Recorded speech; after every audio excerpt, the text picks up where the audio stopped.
I always thought I would not want to get involved in the company at all. I always said I will never join, and I realized that at some point, if I wanted, well, I hope the relationship between the company and my family continues for many generations.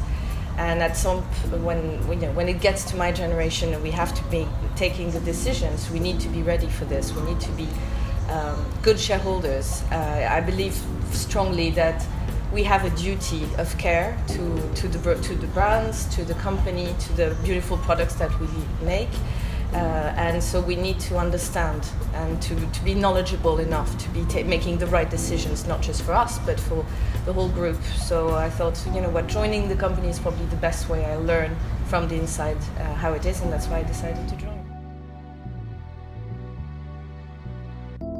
I actually I did a French business school. My degree was in international finance, and I was a banker, an investment banker in London for 8 years prior to joining the company.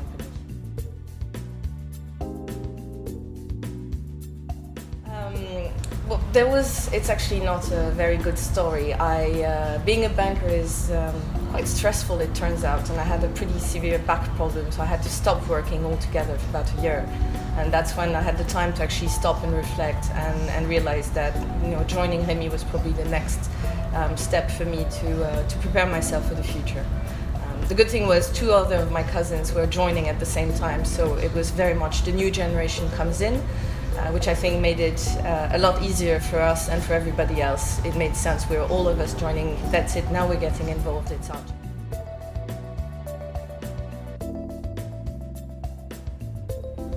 I think it's interesting. As I was growing up, I grew up in Paris actually, but I was sent to my grandparents' house in Cognac for most of the school holidays, and I was actually almost always hanging out in the office with my grandfather. My grandmother would go there every day. We would have lunch, you know, with customers or not, and you know there would always be a cognac at the end of the meal. So that was my first sort of sense of what cognac was as a ritual. And then as I grew up, my mother actually enjoys VSOP cocktails as a summer drink before dinner. So I grew up also learning about how to drink cognac in a different setting, which I think is brilliant because it's very versatile and it's easy to make many different things with it. But yes, cognac has been absolutely like the drink of choice for our family since as long as I can remember. It's still our go-to drink, absolutely all the time.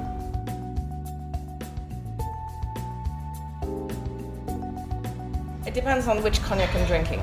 If it's a VSOP, I'll drink it mixed. If it's an XO, I like to drink it on the rocks, and if it's Louis XIII, then of course it's, you know, nothing else needs to be added.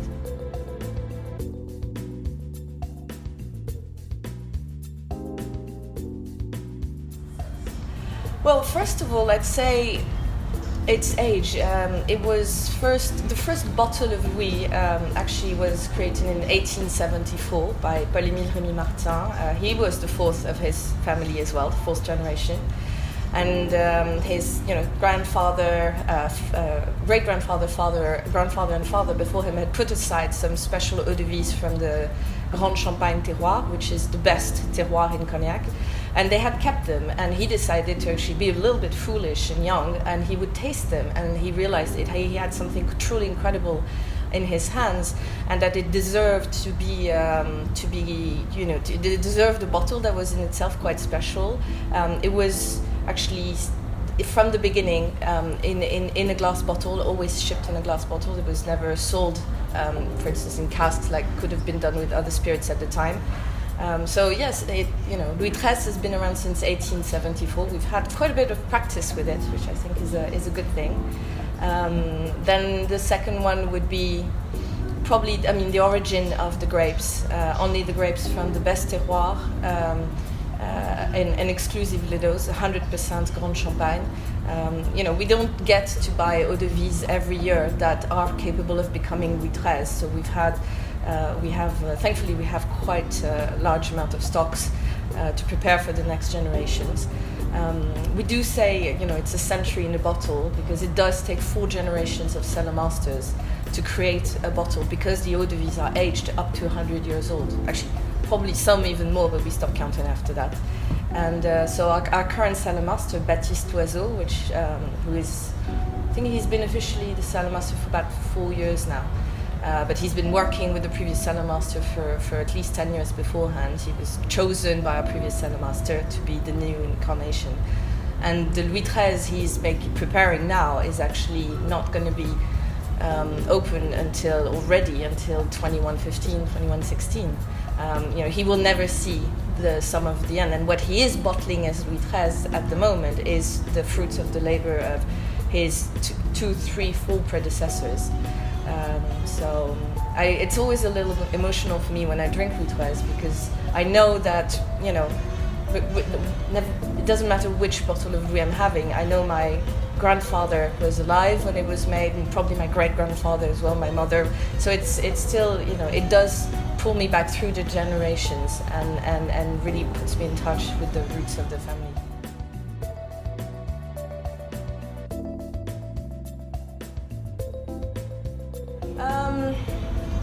It is always a consideration. You want your product, especially, we're really proud of it, and we really want people to learn about it and enjoy it. But we don't necessarily communicate a lot specifically towards a younger audience. It's a drink that people will get to it when they're ready for it. We do, however, we've had quite a bit of we have a strong communication over the last year, and it's still ongoing. Again, around that theme of 100 years, we filmed a movie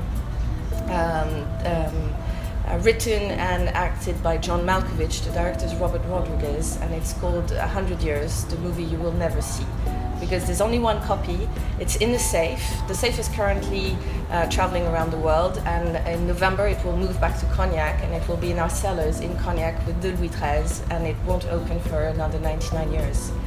So projection, first and only projection, I think, will be something like November 2115. So unfortunately, I think none of us will be there to see it, but it should be quite exciting.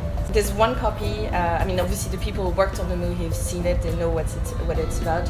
I've been led to believe that it is John Malkovich's vision of how the world will be in 2115, but he won't say anything. There are actually 3 trailers. If you go on a video platform and with the hashtag not coming soon, you'll find us. There's 3 trailers, 3 different environments, and we don't know which one he's picked, or if maybe it's a completely different one.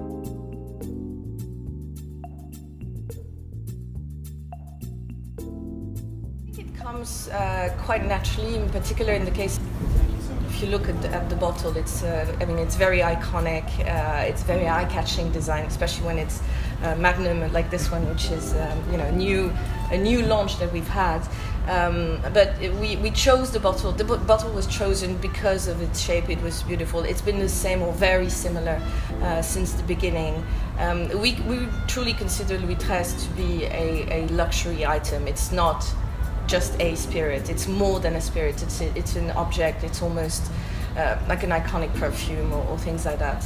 It does work very well with the fashion industry. We have actually 2 board members at Rémy Cointreau who are very much involved in the world of fashion.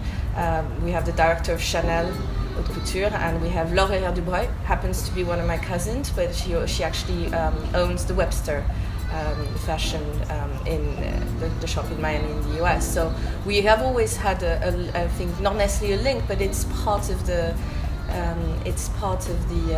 universe, let's say, the universe of Louis XIII, to be very in luxury rather than just spirit.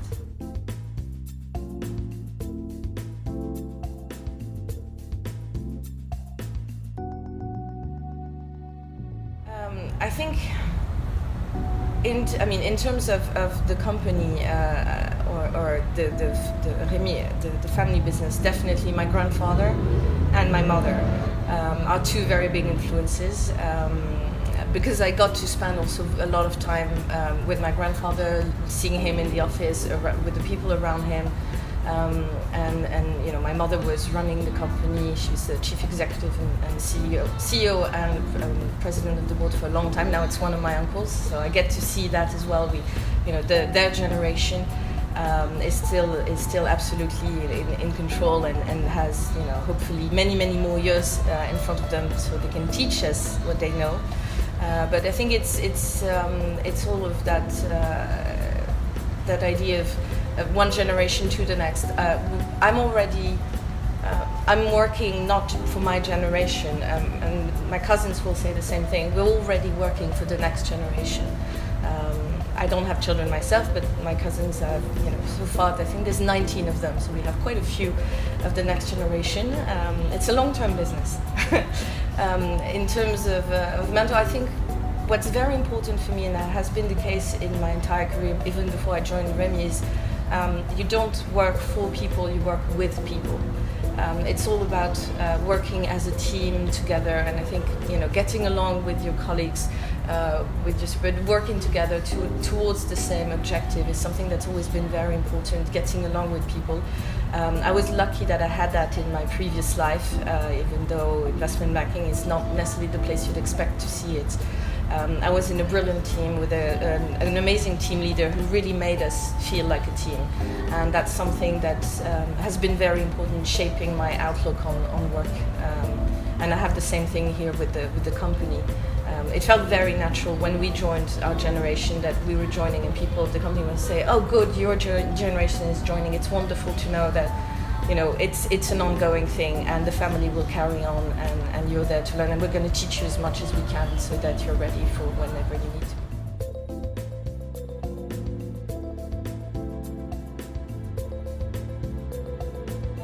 Well, the easy thing, first of all, we ensure that there's going to be, you know, enough product to go on. I think we're the cognac house with the largest stocks of cognac, because again we have cognacs that are aged probably longer than really needs to be, but that's the way we want it to be. So we ensure that we have product for the years to come. In terms of you know, setting up a family governance, we're lucky we get along. I have 11 cousins. It's hard to put all of us in the same spot because they live in far-flung places. I'm in Singapore, there's one in Seattle, we have Greece, we have New York, we have Paris. So it's always a little bit difficult, but we get along, we talk to each other, we share, and we speak with one voice. And when we say, you know, it's a family business, the family speaks with one voice. And I think that's the important thing, is we decide together what we want to do. We may not always agree with each other, but we decide on a course of action that will be the course of action of the family, and we will stick to that. And I think that's something that's been really important for us, to set up the basis for being able to have those conversations while still being a family and a loving family, and we get along and we enjoy seeing each other. It's not just about the job or the business, but that we speak with one voice to keep things going on the right track, what we hope is the right track. It's not easy, and we're very conscious of the fact we're lucky we get along. We know we're very lucky to all of us get along, and we're working really hard on keeping that going. You know, all my cousins already have children, make sure that the next generation does meet all the other ones, even though if they're not direct cousins, they're first degree cousins, second degree, but that they have this connection, that we try and get together, you know, whenever there's a wedding. We try to have once a year a family party. It used to be around my grandparents' wedding anniversary. Sadly, they both passed away, but we want to keep that tradition going, so we try and get as many of us in the house and all together to celebrate as we can. Again, it's not easy. There's some people who live in very, very far-flung places.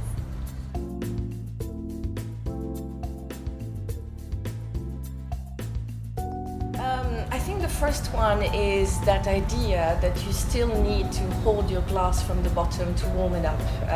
It used to be necessary, maybe less so in China, but in colder climates, because cognac was kept in the cellar, which was really cold. So you needed to bring it back up to room temperature to really enjoy it, which is where that gesture of the hand like this. We recommend people use long stem glasses because you don't actually need to warm it up. It's already at room temperature, and you'd be losing actually quite a lot of the wonderful aromas if you were to heat it up too much. So that's the one I will never, let anyone do. And I will shout at people, and I will ask for a new glass, and I will try and explain to the person in charge that it's not possible, and please don't do that glass, etc., etc. So that's the one for me that's really important. I guess the other one is it's not so much, not for Louis XIII, but it's absolutely okay to have ice in your XO, or to have your cognac mixed with something else, with some ginger ale or some tonic or something like that. There are different ways to enjoy cognac, and each of them are absolutely wonderful. You just have to find the one that that you favor the most, or works better with the moment in time. And I think it's trying to get people to experiment a little bit more with cognac is something that's not always easy to do.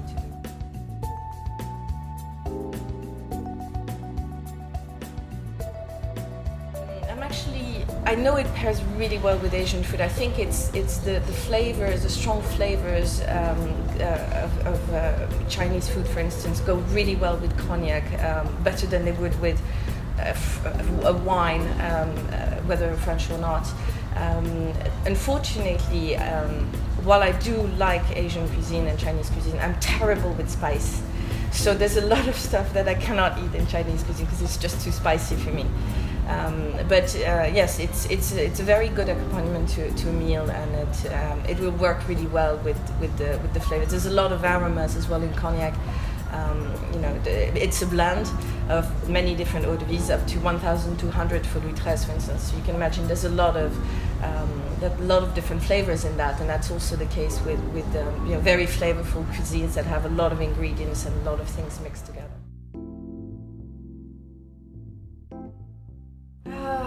Probably a lovely summer evening, outside, not too hot, and just at the end of a wonderful meal or with dessert is probably the best way to enjoy it. Louis XIII is, again, what I find interesting with Louis XIII is it will be different every time you try it. You will discover something new about it, something different, a flavor you haven't had before, or a smell you haven't had before. And depending on the meal that you've had, it will become something a little bit different than before. So it's always wonderful to have it. But I think there's no better way to enjoy cognac than with a wonderful group of people that you enjoy being with, and that's absolutely valid for anybody and anywhere in the world.